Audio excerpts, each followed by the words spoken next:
cue with the story. The president has been tweeting. He writes this morning. Look how things have turned around on the criminal deep state. He calls it the criminal deep state. They go after phony collusion with Russia, a made-up scam, and end up getting caught in a major spy scandal, the likes of which this country may have never seen before. Dear what God. goes around comes around. And Joe, he finishes by saying, in all caps, Spygate, he's calling it. Spygate could be one of the biggest political scandals in history. Yeah, Willie, I don't really know where to begin. Spygate? I mean, you have a guy that Donald Trump says is running his foreign policy, getting drunk and talking to the Australian ambassador and bragging about contacts with the Russians. And the FBI is tipped off by the Australian ambassador, and they start moving forward. And Heidi, again, Donald Trump, there are still people who actually can think clearly in this country. And for those who can, it's very obvious that Robert Mueller is getting closer and closer and closer to something that scares the ever-living hell out of Donald Trump.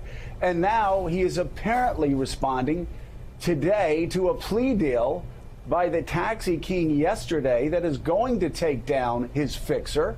And Donald Trump, obviously, now unbelievably fearful that it's going to take him down as well.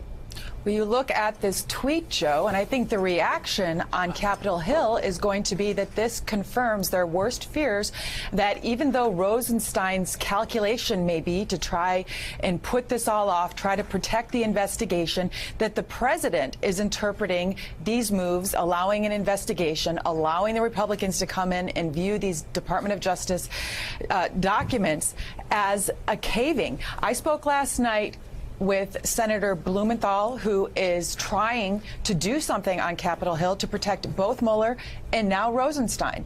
And he's telling me that there is a lot of apprehension behind the scenes by the Republicans who he's trying to work with, that in fact the president does have Rosenstein more in his sights. We saw that yesterday, Joe, when the president was point blank asked in the Oval Office whether he has confidence in Rosenstein, and he pointedly refused to answer. So Senator Blumenthal tells me that behind the scenes it is getting harder and harder, even for these Republicans, to deny that the president doesn't somehow have Rosenstein as well as Mueller in his sights. And the senator told me, look, every time we go into one of these breaks, we're going to have another one next week.